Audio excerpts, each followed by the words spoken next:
Hello friends, welcome to Legology. और आज का हमारा टॉपिक है हार्ट।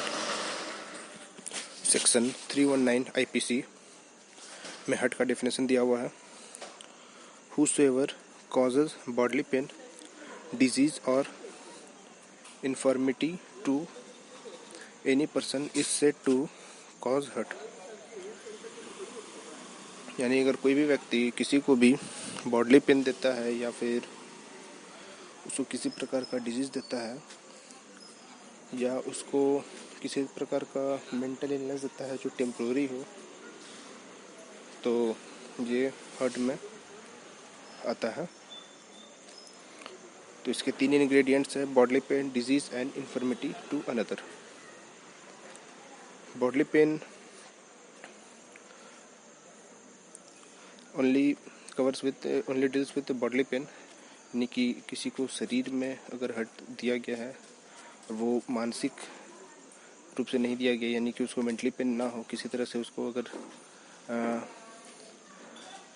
ऐसा कुछ शॉक दिया जाता है जिससे उसको मेंटल में कुछ असर पड़ता है, तो वो मेंटली पेन किसी तरह से भी नहीं होना चाहिए, वो बॉडली पेन होना चाहिए जो उसके शरीर में दिखाई दे। और ये आपका फोर्स ऑफ बॉडी, यानी कि बॉडी के टच में रहे ताकि वो पता चल सके। इसमें कुछ केसेस है जो जिस समझने में थोड़ी आसानी होगी। जैसे कि पहला केस है आपका नेचल का है, जो कि 1941 का केस है, मद्रास का। इसमें कहा गया कि यदि घाव गहरा नहीं है और मारने का इंटेंशन भी नहीं है, ना ही हमलावर को ज्ञात हो यानी एक्यूज्ड को ज्ञात हो कि वो इसे करने से मर जाएगा या फिर उसको हर्ट पहुंचेगा, बहुत ज़्यादा हर्ट आएगा, तो यानी कि गंभीर हर्ट, ग्रीवियस हर्ट, उसको अगर मतलब कि वो जो एक्ट किया है उससे अगर पता चलता है कि वो ग्रीवियस हर्ट नहीं होगा, तो ये सिंपल हर्ट में आएगा। और यदि अगर मर भी जाता है उस एक्ट से, तो भी उसका हर्ट में ही काउंट किया जाएगा, उसका जो भी एक्ट रहेगा। ये आपका आया था धनीराम वर्सेस एम्परर का केस में। इसमें बताया गया था कि अगर एक्यूज्ड को ज्ञात नहीं है कि उसके जो एक्ट से विक्टिम मर जाता है या फिर उसका इंटेंशन तो पहली बात है भी नहीं और घाव भी गहरा नहीं है, तो उसके मरने पर भी हर्ट का ही जिम्मेवार माना जाएगा अक्यूज्ड को। यदि मारने का इंटेंशन नहीं है और सिर्फ गंभीर हर्ट करना है और व्यक्ति अगर एब्डोमेन में 2 बार किक करता है और मर जाता है, तो भी हर्ट करने का ही उत्तरदायी माना जाएगा।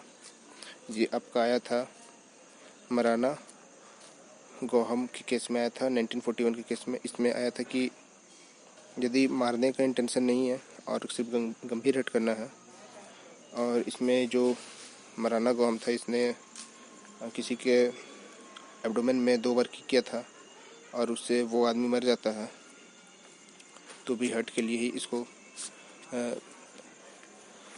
उत्तरदायी ठहराया गया और उसी के अनुसार इसको पनिशमेंट भी दिया गया। एक केस था सुबिया गॉडम का, जो 1936 का था केस। इसमें है कि इसने पत्नी को छड़ी से मारा था, ये भी इसका हर्ट में काउंट हुआ। और एक केस आया था कोसाना रंगनायका वर्सेस पशुपुलाती सुबन्ना का केस था, वो 1967 का आंध्र प्रदेश का केस था। इसने किसी को बालों से घसीटा था, तो भी इसको हर्ट में ही माना गया था। तो हमारा दूसरा इंग्रेडिएंट्स है डिजीज़। यदि कोई व्यक्ति कोई भी गंभीर बीमारी फैलाता है या फिर किसी तरह का कोई विरुलेंट बीमारी जो कि संक्रामक रोग हो उसको फैलाता है, जो कि शारीरिक टच होने से या फिर सामने से छींकने खांसने या छूने से अगर फैल जाता है, कोई भी छुआछूत की अगर कोई बीमारी हो या फिर किसी तरह से फैलने का अगर कोई बीमारी अगर वो फैलाता है तो हर्ट का गिल्टी माना जाता है। जैसा एक केस था राका वर्सेस एम्परर का 1887 का। इसमें एक प्रोस्टिट्यूट थी, इसने अपने एक कस्टमर को सिफिलिस बीमारी दे देती है, तो ये हर्ट में काउंट किया गया। एक और केस था आर वर्सेस इलेरेंस का 1888 का।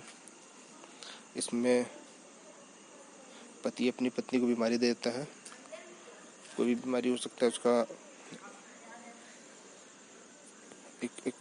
फिर आपका है इन्फर्मिटी टू अनदर, जो हमारा थर्ड इंग्रेडिएंट्स है हर्ट का। इसमें दिया है कि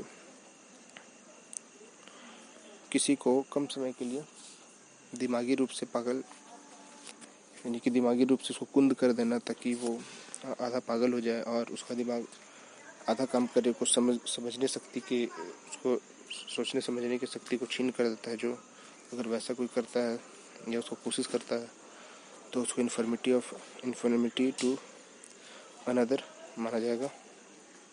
जैसे अब कई केस था जसनमल जमाटमल वर्सेस ब्रह्मानंद सारूपनंदा का 1867 का केस था ये।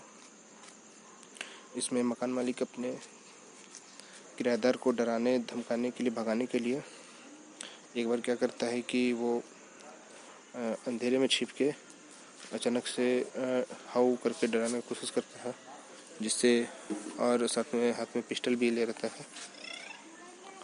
और ऐसा करता है तो जो किराएदार की वाइफ रहती है वो डर जाती है और बेहोश हो जाती है, और कुछ दिन के लिए वो बीमार भी पड़ जाती है, और उसका दिमागी रूप से भी थोड़ा सा उसको असर पड़ता है कुछ दिन के लिए। तो अक्यूज्ड को इन्फर्मिटी ऑफ माइंड के लिए जिम्मेदार माना गया, और 319 IPC जो हर्ट का है उसके तहत उसको जो भी वो पनिशमेंट दिया गया। तो फ्रेंड्स, आपको अगर मेरा कंटेंट पसंद आया हो तो प्लीज़ वीडियो लाइक करिएगा और वीडियो शेयर करना नहीं भूलिएगा। अगर आपको मेरा मेहनत पसंद आ रहा हो तो प्लीज़ चैनल को सब्सक्राइब कर लीजिए, और अगर आपको कोई क्वेरीज है तो आप कमेंट कर सकते हैं या फिर मुझे मेल भी कर सकते हैं। Okay friends, thank you.